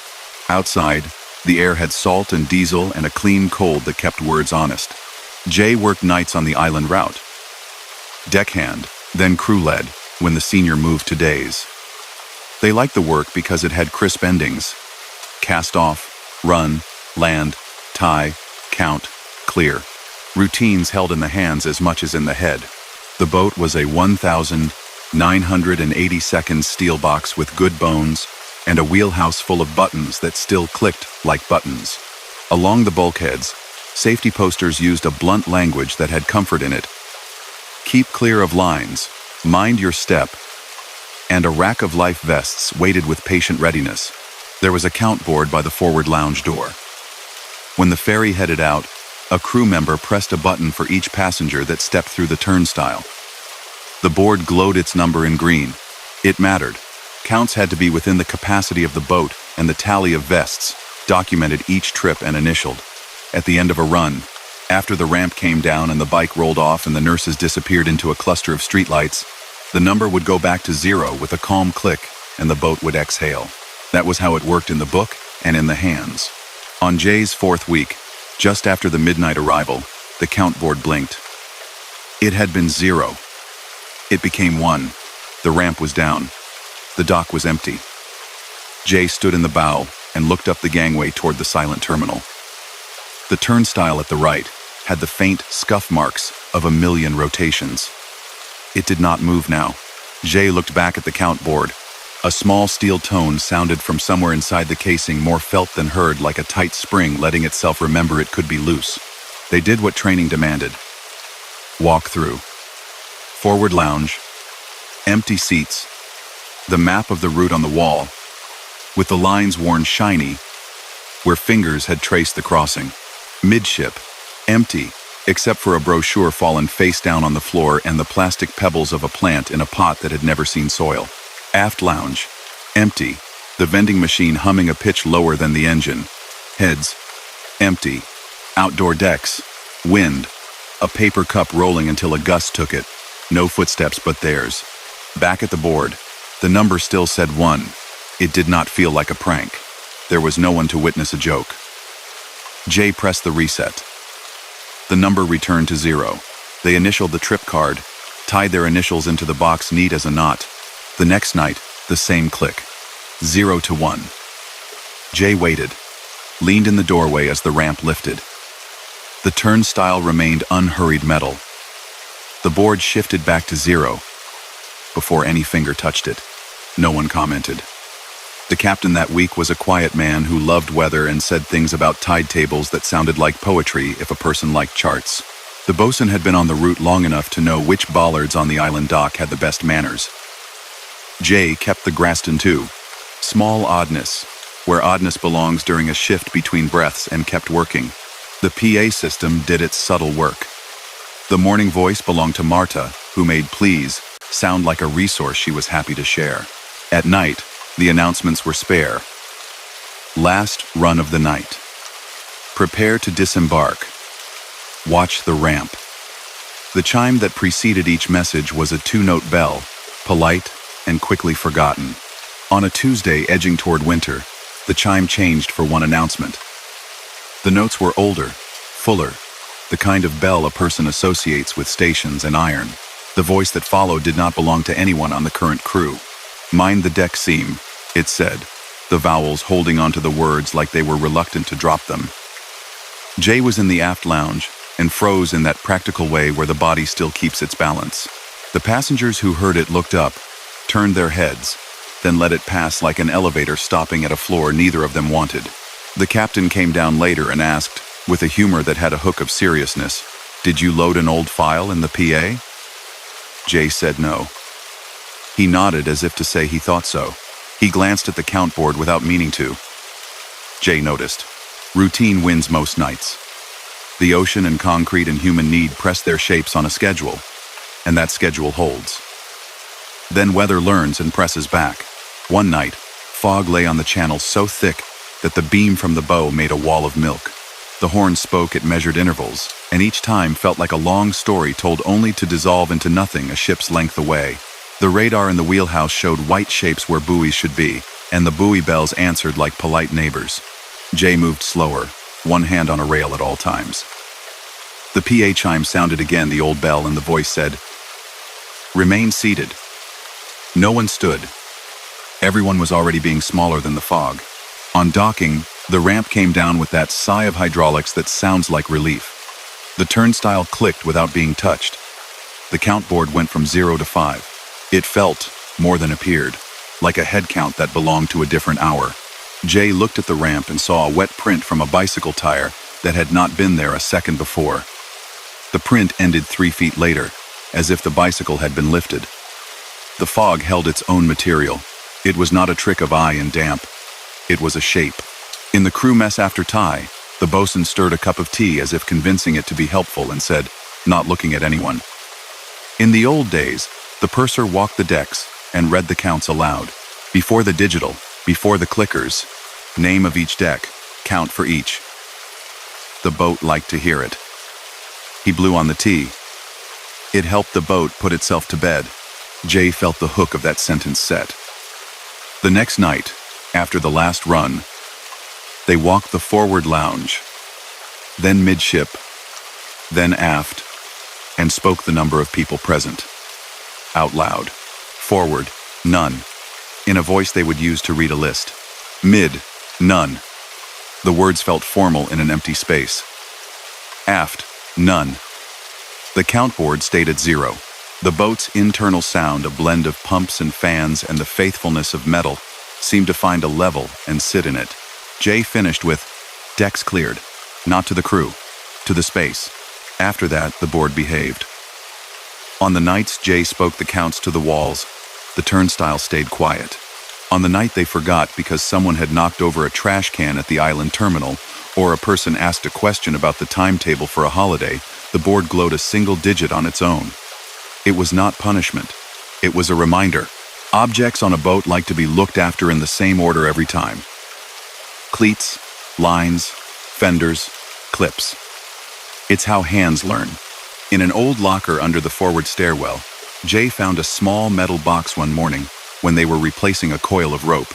The box held a neat stack of cardboard tickets. They were not the modern kind with black stripe and square corners. These had rounded edges and a printed design of waves in navy ink and a place for a punch. They felt like they belonged in a coat pocket with lint and a coin. A faint stamp in purple at one corner read, "Night Cross." The punch holes in some made confetti hearts on the bottom of the box, thin as petals. The logo on the ticket belonged to a ferry company name that had been painted over on the hull decades ago. Jay brought the box to the captain without any desire to keep it as a souvenir. He turned one between 2 fingers, as if reading something in it that paper could hide and metal could not. "Put it back where you found it," he said, not unkindly. "The boat will take care of it." He did not log it under found items. He did not say why. There were other small shifts. The emergency muster board, an old plastic panel with slots for tags, held tags that no one used anymore. Jay dusted it one morning and saw that someone had set 3 of the tags to "secured" as if to practice handwriting in plastic. A laminated sheet in the wheelhouse with lines for "unusual" and "action taken" acquired a single entry in a careful pen that matched no one's. Deck seam marked. No one had put extra tape over any seam. The deck simply wore, under regular tape, a hint of an older stripe. Once, during a heavy blow that set the boat to a small dance in the slip, a voice came through the internal handset that ran between wheelhouse and galley. "Hold," it said. Just that. Everyone was already holding, hands flat against stanchions, feet set out of harm's way. Jay hung the handset carefully back on its hook, like returning a bird to a branch. Later, the bosun said it had not been him. The captain said the line had not been keyed in the wheelhouse. The galley crew, in the way of practical people who treat oddness like weather, shrugged and asked for coffee. It became a simple addition to the close. Jay would walk, naming spaces and what they contained. Forward. 2 life rings. 12 vests in rack. No persons. Mid. Clean. Aft. Clean. They added sounds to their list. Horn silent. Fan steady. The boat accepted the words with the gravity of someone having their name said correctly. It stopped, insisting with the light. Winter shortened the hours. The night run moved earlier. The fog returned less. Ice formed a paper-thin skin at the harbor edge that folded when the boat's bow eased past. Passengers bundled. The bicycle man wore bigger gloves. The boat held steady. The old chime sounded less often. The count board did not test anyone. On a holiday evening, a child dropped a scarf with trains on it in the forward lounge and fell asleep on a parent's shoulder before they realized. Jay found the scarf and laid it neatly on the lost and found shelf. The scarf was gone in the morning, and the box of tickets under the stair had one less. On the bridge in a drawer where there were maps, an old company newsletter lay like a placeholder. A headline read, "Meet your night purser," and the photograph showed a person standing by the count board, smiling like a person whose hands always knew where to be. The caption had a last name, and then no more letters. Ink had bled. Late one night, the old bell chimed again. The voice said, "Secure." This time, it waited as if expecting answer. Jay stood by the forward door and said, "Secured." The word was thinner in their mouth than the voice that asked, but it did the job. The engine cooled one notch. The deck stopped telling its small version of the sea back to the hull. In the wheelhouse, the captain's coffee cup did not slide the way it sometimes did. Everyone went home on time. Small strands of this wove into Jay's hours. If a passenger lingered, looking out at the last of the city's lights, Jay gave them space instead of hurry. If someone asked at the terminal how late the night run went, Jay told them with a respect that sounded like they were describing a person's sleep. People listened. They did not know why they stood up a little straighter on the ramp. They did not need to. The ferry added a new boat to the line in spring with indoor plants and power outlets under seats and windows that did not rattle. The old boat stayed on the late run. Modern boats like to sleep earlier. On board the new one, the chime was soft and confident, and the count board was part of a screen that used a font that smiled at you. On board the old one, Jay spoke the counts to the walls because they liked the quiet that followed. It wasn't magic. It was manners, practiced until they became the shape of the place. A storm in May pushed water into the channel with a spine in it. Whitecaps tapped the hull on the way past as if saying, "See you." The wheelhouse took the crossing with the listening that experienced hands learn. The old voice did not come. The count board did not disobey.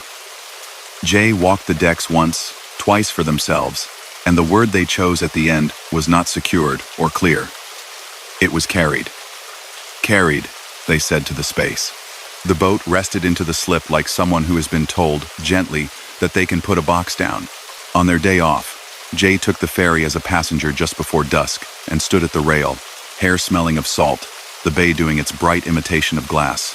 They watched the turnstile spin under other hands. They watched a crew member younger than them press the passenger count, neat and focused. At the island, the ramp came down, and the crew called the welcome the way they had been taught. Jay heard, just under the last word, a rounded bell that was not the current chime and was not their imagination. It sounded like a place wearing its oldest suit under a new coat. Some nights, on their way home, walking along the pier, Jay would hear the PA on another boat, or the clatter of the roller on a bowline, or the brief bark of a gull scolding a piling. If they stood at the right distance, the voices blurred into one. They all said the same thing in 100 small ways. Here. The word landed like a mooring thrown and caught. The water moved. The lights on the water moved.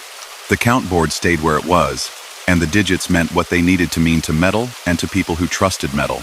If a person rides that route close to midnight and the boat is the older one, and the channel is quiet enough that footsteps become an etiquette, sometimes they will hear a bell that isn't on the schedule. It will say a word like mind or secure, and if no one answers, nothing bad happens.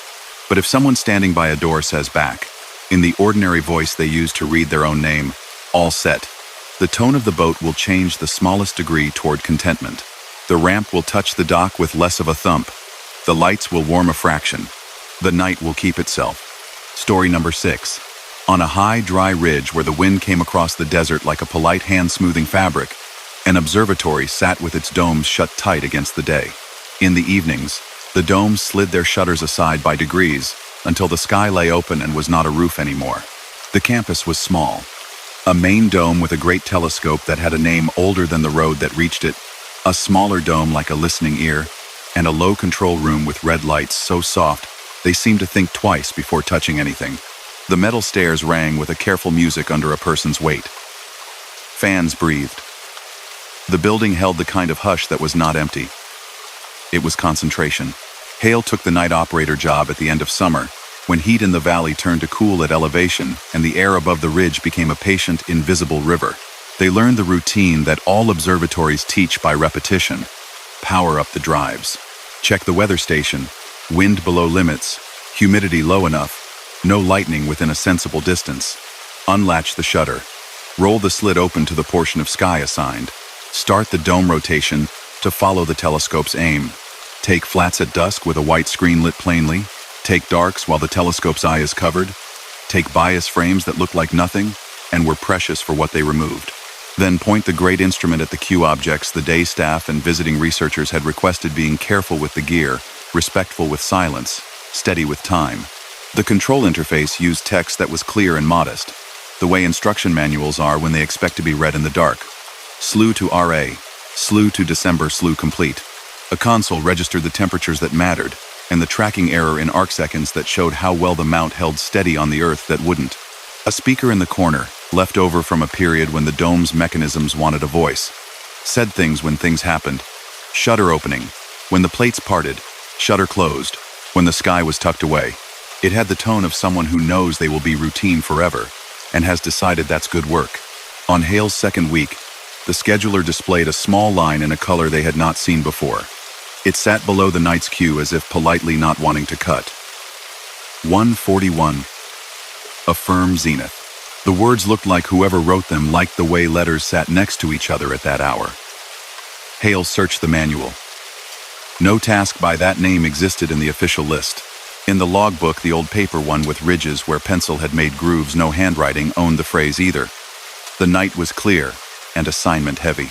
Hale left the line where it was and kept the telescope moving from target to target across the sky, like a traveler making clean connections between trains. At 1:41, without Hale's hand on any control, the dome began to rotate with the slow confidence of a thing that knows how to be itself. The telescope's mount raised its nose until the instrument looked straight up. The command line reported nothing, then said without prompt, SLU complete. Zenith. Hale, who had spent enough nights making machines sit exactly where they should, watched the tracking error settle to a number so small it felt like breath held. The shutter motor eased open one notch further without needing to. The stars at the very top of the sky, pinpoints that had no business asking for help, shone in with an attention that made the hair on Hale's arm lift in the red light. After 13 seconds, the dome returned to its place. The telescope rolled down one axis to meet the next object in the queue. The console said nothing then, with a calm that could pass for humor logged. Affirmation complete. Hale wrote the time in the paper book with the same pencil the old names had used. 1:41 zenith. No harm, no delay. If a building decided to speak to the sky in its own small ritual, most would allow it. The nights turned. The moon went shy, then sociable, then thin again. Winter sat down on the ridge and the handrail outside collected a cold that made hands remember themselves. Hale settled into the hours as if they were water at the right temperature.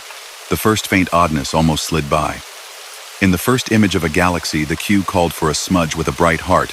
There was a thread of brightness that shouldn't have been. Cosmic rays sometimes paint lines or dots on a sensor. 10 minutes later, the next exposure showed a second thread, at a different angle, not a duplicate, not a defect. Together, without insistence, the two threads made a shape that any schoolchild would name an A. Hale filed the image and took a calibration frame. The camera cooled. The fans did their work. The A went nowhere. It had never been there. In the morning, over coffee that tasted like a hard-working filter, Hale almost told the day engineer.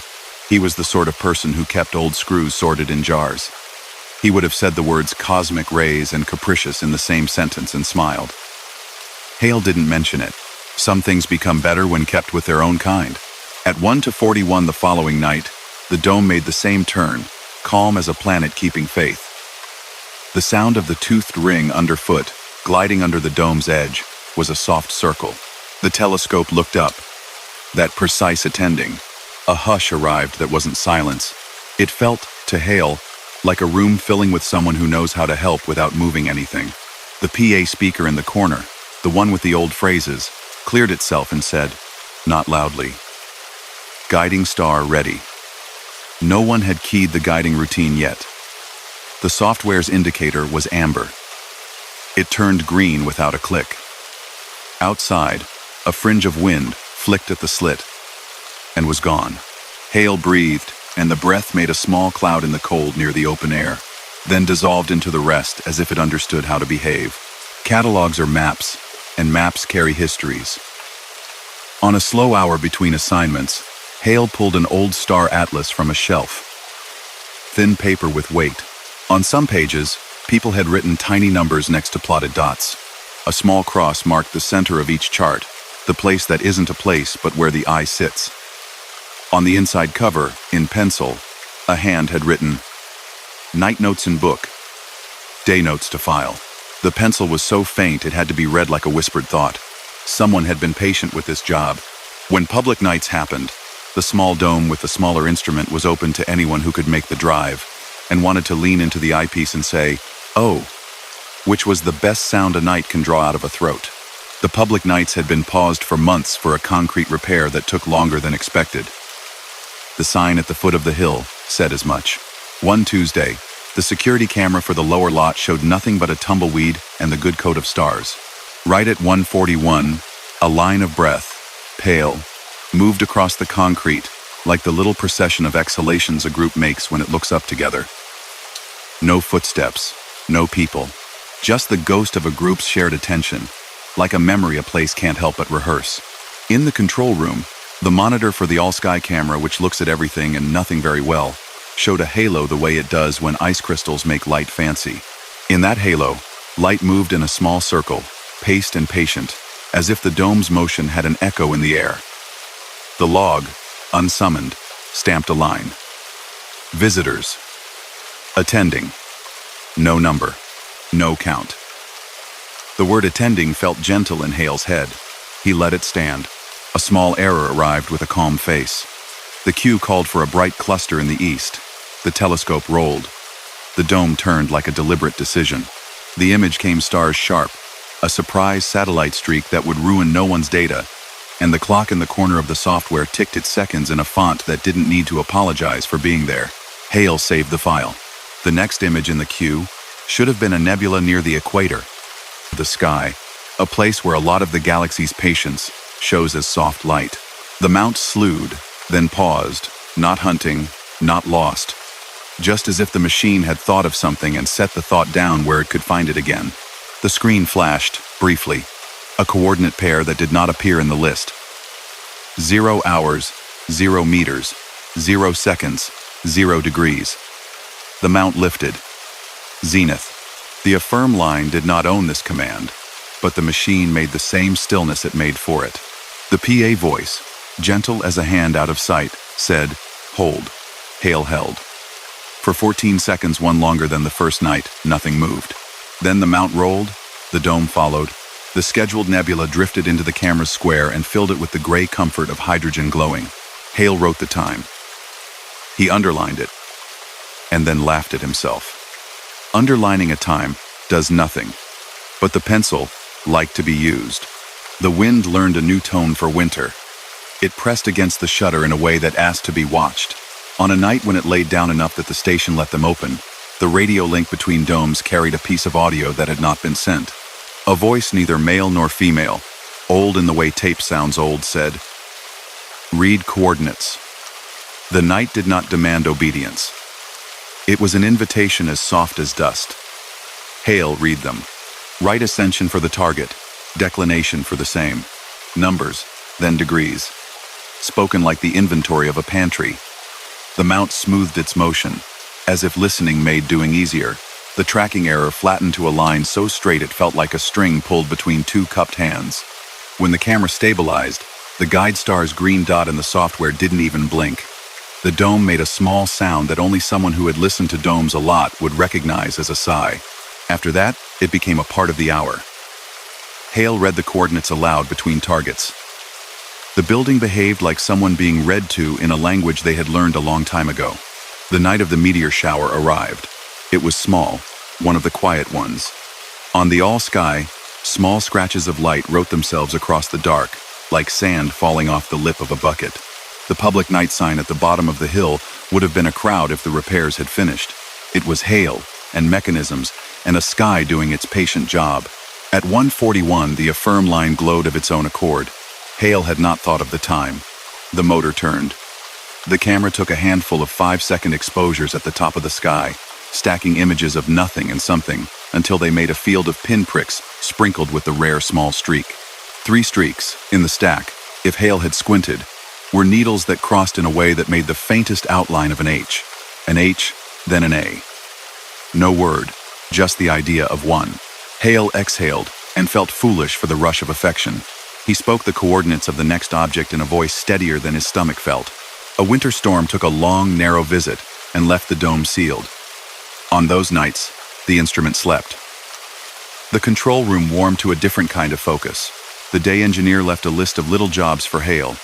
Update the scripts that open the shutter by half when the winds are up. Check the backup battery's dates. Replace a bulb over the sink. Hale put on a kettle and listened to snow dust the roof. The PA box made a sound like a person remembering a word, and then gave up. The Old Star Atlas pages breathed when Hale turned them. The logbook lay like a settled animal on the table. Some maintenance routines run as if a building wants to remind hands of themselves. At 1:41, the console offline, shutter sealed added a line to the lower corner where status messages lived. Affirmation delayed. It wasn't a plea. It was the courtesy of someone who had been told the weather and understood.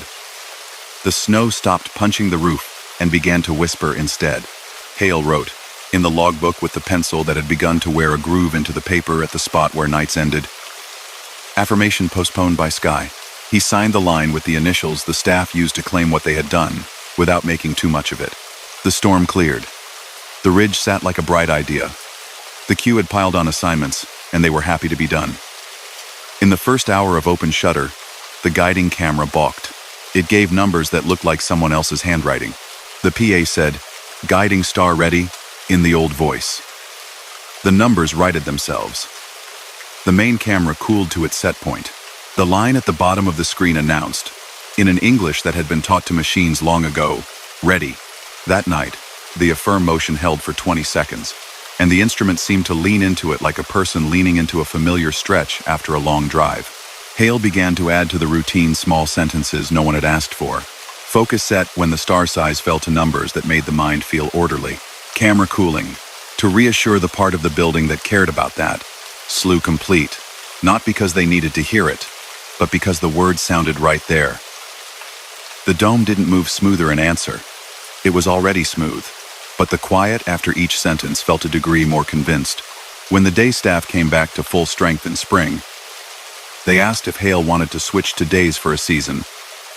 Train students, teach public nights how not to bump a tripod. Hale said no. The night felt like a room in the house they had been meant to sleep in, and the house would miss them if they left. It did not feel like a net. It felt like a promise they had decided to keep. New interns arrived, faces altered by red light into versions of themselves they'd never seen. Hale didn't tell them about the affirm. He showed them where the wind numbers were and how to read the graph. He showed them how to keep a hand on the rail when walking the catwalk, how to listen for the very particular not quite sound when the dome rollers need grease. If any of them stayed long enough, they would hear things. Better to let the night do its own introductory work. A small envelope waited one evening on the control desk where no one left mail. It held a square of translucent acetate, like the overlays used on maps. On it, in faint white, a circle with a dot at center, a map of nothing and everything. In one margin, backward as if copied from the wrong side, a phrase in tiny print read, "Read out loud." Hale held it up to the red lights and turned it until the text faced right. The phrase still read the same way in the head. They slid the acetate between 2 pages of the atlas, where it made an extra skin. The night liked small offerings. That's what Hale told himself to keep from thinking about who had put the envelope there. One night, a guest researcher with a project that cared very much about a faint arc of dust, faintly around a faint star, saw his first frames and pressed his lips together in the way relief looks when it is not sure it is welcome. "Your guiding is very good," he said, as if guiding were a person who had just entered the room. Hale said, "We read coordinates aloud." The guest smiled in a distracted way that meant he would not remember the sentence later. The images improved as the hour went on. In the margins of one, a faint line that had not been there moved like a hand waving from a very far window. The researcher made a note in his own book and called it background. It would not harm his work. It was not part of it. The night had its own margins to play in. On a warm evening after the winter had convinced itself to be elsewhere, Hale went up the inside ladder to the catwalk and stood with the world only inches from falling away between them and the sky. The dome slit framed a strip of spring, sharp and clean. They spoke the affirm line before the scheduler did, softly. Zenith. The telescope, ahead of the software for once, lifted at that exact minute. Hale felt, in their body and not their mind, the slight shift of metal finding a position that had been held many times before and would be again. They said, "For no one and everything. Present." To the prude. Genta prosent. Sometimes, late, after the last exposure saved and the dome turned slowly home, the PA gave one extra word like a benediction. "Parked," it would say. Or, "sealed." Once quietly, "Thank you." It might have been a glitch. It could have been a line in a script that woke for a sentence. Hale answered once, in the same tone and volume, "We'll be here." The red lights held. The fans kept their breath. The pencil sat in the groove it had made in the book like a person in the seat they always take in a small theater that is kind to its regulars. If a person drives up the road that finds the ridge and waits by the public dome on a dry night, they'll see very little until their eyes learn the dark. The main dome will open its slit and move like a piece of sky pretending to be a boat's sail. Somewhere, a voice that is not quite a voice will say coordinates, and, if no one answers, nothing bad happens. But if someone inside, who has learned where to set their feet and how to keep their voice level in the cold, reads the numbers aloud, the motion of a very large, very patient thing will smooth by a degree and hold. The stars do what they do with or without the help. Still, there is a feeling that the building likes being spoken to, the way some stones like a hand. The night holds its shape better. When someone says present and means it, the shutter closes with the certainty of a book that knows there will be more.